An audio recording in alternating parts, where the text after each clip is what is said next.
नमस्कार दोस्तों, मेरा नाम है अंशुमन नायक और आप सभी का बहुत बहुत स्वागत है इंडियन डिफेंस न्यूज की डिफेंस टॉक सीरीज में, जहां पर हम रोज नए नए डिफेंस अपडेट्स के बारे में बात करते हैं। तो चलिए देर न करते हुए आज की वीडियो शुरू करते हैं।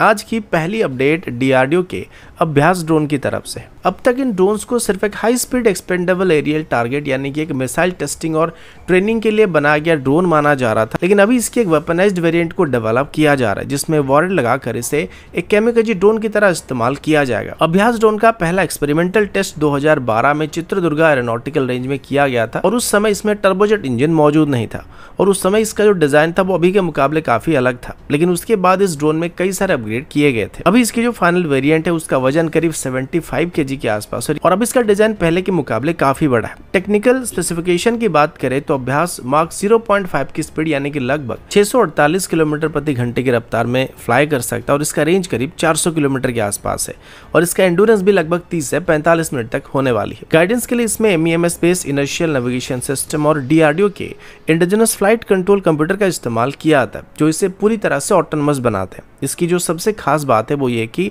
इसमें रडार और इन्फ्रारेड सिग्नेचर एनहांसमेंट सिस्टम को भी लगाया जा सकता है, जिससे ये एक्चुअल एयरक्राफ्ट की तरह रडार में नजर आने वाले। और इसी टेक्नोलॉजी का इस्तेमाल करके भारत की तरफ से पाकिस्तान को बेवकूफ़ बनाया गया था और वो ऐसे ही कुछ ड्रोन को मार गिराकर इंडियन एयरफोर्स की रियल एयरक्राफ्ट को गिराने का दावा कर रहे हैं। अब फिलहाल इसकी वेपनाइज्ड वेरिएंट की बात करें तो इसकी फ्रंटल कोन सेक्शन में अब थोड़े मॉडिफिकेशन किए जाने वाले हैं। यहाँ पर अब एक बैलेंस सिस्टम को लगाया जाने वाला है जो वॉरेट को कैरी कर सकेगा, यानी कि अब ये ड्रोन सिर्फ एक टारगेट ड्रोन नहीं बल्कि एक हाई स्पीड कैमिकाजी म्यूनिशन बन चुका है। प्रोडक्शन की बात करें तो अभी LNT की तरफ से इसकी मास प्रोडक्शन किया जाने वाला है और LNT की करंट फैसिलिटी में साल भर में इससे 300 ड्रोन को बनाया जा सकता है और अभी गवर्नमेंट की तरफ से ट्राई सर्विस को दिए गए इमरजेंसी फाइनेंशियल पावर की मदद से इस सिस्टम को मास में एक्वायर करने की उम्मीद किया जा रहा है। अगला अपडेट इंडियन एयरफोर्स के सुपर सुखोई प्रोग्राम की तरफ से और अभी हम खास करके सुपर सुखोई में इस्तेमाल होने वाली रडार्स के बारे में बात करने वाले हैं। Su-30 MKI की बात करें तो एक बहुत ही बेहतरीन एयरक्राफ्ट है, लेकिन अभी इसकी जो आउटडेटेड PSR रडार है उसकी वजह से ये modern air to air combat में नए 4.5 जनरेशन फाइटर के अगेंस्ट में थोड़ा स्ट्रगल कर रहा है। लेकिन अभी सुपर 30 अपग्रेड के बाद Su-30 MKI stealth fighter jet के साथ भी हेड टू हेड एंगेज होने के सक्षम होने वाला है, क्योंकि अभी DRDO की तरफ से डेवलप किए गए विरूपाक्ष रडार को लेकर कुछ अनबिलीवेबल क्लेम किए जा रहे हैं। अब ये बात तो हमको पहले से पता था कि Su-30 MKI का रडार कोन काफी बड़ा है, जिस वजह से इसमें जो रडार इंटीग्रेट किया जाएगा उसमें 2500 से ज्यादा TR मॉडल प्रेजेंट होने वाले हैं, जो कि मिनिमम इससे 400 किलोमीटर की रेंज से फाइटर जेट को या फाइटर साइज टारगेट को यानी करीब 2 से 3 मीटर स्क्वायर टारगेट को ट्रैक करने की कैपेबिलिटी देने वाला और साथ ही मिनिमम 100 किलोमीटर के डिस्टेंस से नियर स्टेल्थ टारगेट को डिटेक्ट और ट्रैक करने की कैपेबिलिटी देने वाला है। लेकिन अभी एक टॉप डिफेंस साइट में पब्लिश किए गए आर्टिकल में एक क्लेम किया जा रहा है कि DRDO की तरफ से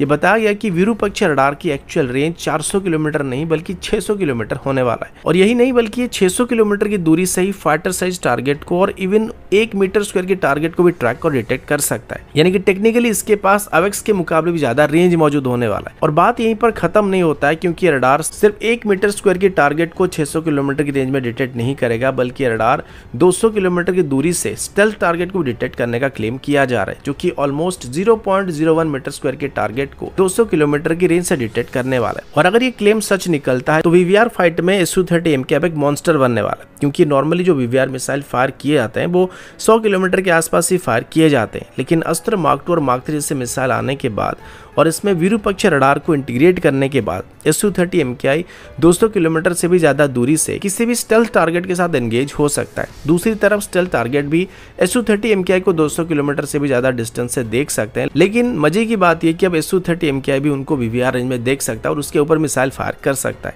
अब भले ही पाकिस्तान के पास J-35 आ जाए जो कि Su-30 को 200 किलोमीटर से या उससे थोड़े ज्यादा डिस्टेंस पर डिटेक्ट कर पाएगा, लेकिन PL-15E की 145 किलोमीटर की लिमिटेड रेंज की वजह से अस्त्र मार्क 2 और मार्क 3 जैसे मिसाइल के साथ Su-30 MKI के पास VVR फाइट में काफी एडवांटेजेस होने की उम्मीद किया जा रहा है। और टेक्निकली सुपर 30 अपग्रेड के बाद Su-30 MKI रफाल से भी कई गुना खतरनाक और बेहतर एयरक्राफ्ट बनने वाला है और ये दुनिया का पहला ऐसा 4.5 जनरेशन फाइटर होने वाला है जो कि स्टेल्थ फाइटर के ऊपर डोमिनेंस को क्रिएट करने वाला है। अगला अपडेट इंडियन आर्मी की तरफ से, और अभी इंडियन आर्मी की तरफ से बताया गया कि ऑपरेशन सिंदूर के दौरान इंडियन आर्मी की तरफ से फॉरवर्ड लोकेशन में अपनी T-72 टैंक्स को डिप्लॉय किया गया था और इनका इस्तेमाल किया गया था। और ये पहली बार है जब ऐसी खबर सामने आया जहां पर लैंड में टैंक्स का इस्तेमाल किया गया। आर्मी की तरफ से बताया गया कि जब ऑपरेशन सिंदूर को लॉन्च किया गया था तो उस समय पाकिस्तान की तरफ से हेवी आर्मर डिवीजन को LOC के करीब डिप्लॉय किया गया था और इसी वजह से उनको काउंटर करने के लिए इंडियन आर्मी की तरफ से भी अपनी T-72 फ्लीट को और VMP फ्लीट को LOC के करीब डिप्लॉय किया गया था। आर्मी के सीनियर ऑफिशियल ने NDTV को बताया था कि इन टैंक्स का main objective Pakistani military post को डिस्ट्रॉय करना था और उन इन्फिल्ट्रेशन रूट को ब्लॉक करना था जहां से आतंकवादी भारत में घुसपैठ करने की कोशिश करते हैं। ये एक रेयर केस था जहां पर आर्मर्ड यूनिट को एक्चुअली LOC के करीब ऑपरेशन में इस्तेमाल किया गया था और ये दिखाता है कि इंडियन आर्मी अब एक मल्टी डोमेन वॉरफेयर में एक्सपर्ट बन चुका है, जहाँ इन्फेंट्री, आर्मर, एयर पावर और सर्विलेंस सब मिलकर प्रिसिशन ऑपरेशन को कंडक्ट कर सकते हैं। टैंक के साथ इंडियन आर्मी की तरफ से एंटी टैंक गाइडेड मिसाइल का भी यहाँ पे इस्तेमाल किया गया था और एंटी टैंक गाइडेड मिसाइल का इस्तेमाल करके पाकिस्तान के कई फॉरवर्ड पोस्ट को डिस्ट्रॉय कर दिया गया था। इसके कुछ विजुअल एविडेंस को भी इंडियन आर्मी की तरफ से लीज किया गया था, जहाँ कम से कम एक पाकिस्तानी पोस्ट को डिस्ट्रॉय करता हुआ दिखाया गया था, लेकिन सीक्रेसी रीजन की वजह से काफी सारे ऑपरेशन की फुटेजेस को या डाटा को मीडिया के साथ शेयर नहीं किया गया था। अगला अपडेट भी ऑपरेशन सिंदूर की तरफ से। ऑपरेशन सिंदूर के दौरान इंडियन एंटी ड्रोन सिस्टम और एयर डिफेंस सिस्टम को सबसे ज्यादा बैटिंग करने का मौका मिला था और इसी दौरान इंडियन एयरफोर्स की पुराने से पुराने यानी कि दादाजी के जमाने के एयर डिफेंस सिस्टम भी पाकिस्तान के so called advance Chinese origin HQ-9 और HQ-16 जैसे एयर डिफेंस सिस्टम से बेहतर स्कोर करने में सफल हुए थे। फिलहाल अभी तक आप सभी इंडियन आर्मी और इंडियन एयरफोर्स के आकाश और L-70 जैसे गन्स की परफॉर्मेंस के बारे में जान चुके हैं, लेकिन अभी पता चला कि इस दौरान इंडियन आर्मी की एयर डिफेंस यूनिट की एक और पुरानी एयर डिफेंस सिस्टम ने भी अपना हाथ पाकिस्तान की टर्किश ऑरिजिन ड्रोन के ऊपर साफ किया है। इस सिस्टम का नाम Osa AKM surface to air missile system है, जो कि एक Soviet origin air defence system है जिसे 1960s के टाइम पर डेवलप किया गया था, लेकिन ये आज भी मॉडर्न एरियल थ्रेट को नष्ट करके अपनी रिलायबिलिटी को प्रूव कर रहा है। रिसेंटली ANI की तरफ से पब्लिश किए गए वीडियो में इंडियन आर्मी की Osa AKM surface to air missile system पर 13 किल मार्क को नोटिस किया गया था और ये किल मार्क दर्शाते हैं कि उस व्हीकल ने टर्किश ऑरिजिन ड्रोन को सक्सेसफुली डिस्ट्रॉय किया था। जिन ड्रोन्स को इन सिस्टम की तरफ से मार गिराया गया था ये मोस्टली कैमिकाजी ड्रोन थे और इनमें से कुछ सर्वेलेंस ड्रोन भी थे। और ओसा AKM की खासियत ये कि ये लो फ्लाइंग एरियल टारगेट जैसे कि ड्रोन्स, हेलीकॉप्टर्स और लॉटरिंग मुनिशन को एंगेज कर सकता है। इनिशियली इसको लो फ्लाइंग हेलीकॉप्टर्स और लो फ्लाइंग एयरक्राफ्ट को डिस्ट्रॉय करने के लिए बनाया गया था, लेकिन आज के दौर में ये ड्रोन्स और लॉटरिंग मुनिशन को डिस्ट्रॉय कर सकता है। ये सिस्टम एक मोबाइल सिस्टम है जिस वजह से इसको कहीं पर भी इजीली लिया जा सकता है या फिर ऑपरेट किया जा सकता है और इसमें 6 फायर एंड फॉरगेट टाइप की मिसाइल मौजूद होते हैं जिनको एक ही बार में लॉन्च किया जा सकता है और ये जितने भी किल अभी इस सिस्टम की तरफ से किए गए इनको 8 और 9 तारीख के बीच करने की बात की गई है। अगला update Indian air defence network के एक मेजर सक्सेस के बारे में। रिसेंटली पाकिस्तान की ड्रोन्स और फतेह सीरीज के रॉकेट्स को इंटरसेप्ट करने के बाद आकाश एयर डिफेंस सिस्टम की पॉपुलैरिटी काफी बढ़ चुका है और अभी पहली बार इंडियन एयरफोर्स की तरफ से आकाश एयर डिफेंस सिस्टम की तरफ से डिस्ट्रॉय किए गए फतेह सीरीज के रॉकेट की डिब्रीज को डिस्प्ले किया गया था।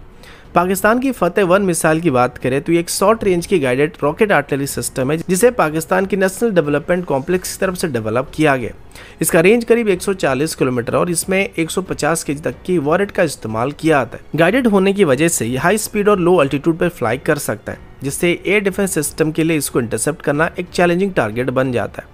लेकिन इंडियन एयरफोर्स की तरफ से बताया गया कि आकाश मार्क 1 ने इस चैलेंज को बहुत ही आसानी से हैंडल किया था। लाइव फायरिंग के बाद इंडियन एयरफोर्स की तरफ से दरअसल आकाश मार्क 1 एयर डिफेंस सिस्टम के साथ एक और ट्रायल को करने का फैसला किया था, जिसमें पाकिस्तान की फतेह 1 मिसाइल को इंटरसेप्ट करने का एक सिमुलेटेड सिनेरियो क्रिएट किया गया था और देखा गया था कि आकाश मार्क 1 सिस्टम की राजेंद्र रडार बिना कोई परेशानी के ही पाकिस्तान की फतेह सीरीज की रॉकेट को या उस तरह की किसी भी रॉकेट को ट्रैक कर सकता है और लगभग 5 किलोमीटर की अल्टीट्यूड पर इनको आकाश सिस्टम की इंटरसेप्टर मिसाइल से इंटरसेप्ट किया जा सकता है। आकाश मिसाइल सिस्टम का इतना एक्यूरेट होने के पीछे जो सबसे बड़ी वजह है वो ये कि ये नॉर्मली कमांड गाइडेंस सिस्टम का इस्तेमाल करता है, लेकिन साथ ही टर्मिनल फेज में इसके ऑनबोर्ड सीकर भी एक्टिव हो जाता है, जिससे प्रिसिशन ट्रैकिंग और इंटरसेप्शन पॉसिबल होता है। ये इंटरसेप्शन प्रूफ है कि आकाश सिस्टम सिर्फ एयरक्राफ्ट या ड्रोन्स तक नहीं बल्कि एडवांस आर्टिलरी रॉकेट जैसे थ्रेट को भी आसानी से मार के गिरा सकता है, जो कि आजकल के मॉडर्न बैटलफील्ड में इंक्रीजिंगली कॉमन होते हुए जा रहे हैं। तो दोस्तों अभी के लिए इतना ही, मिलता हूँ आपसे अगले वीडियो में, तब तक के लिए जय हिंद, वंदे मातरम।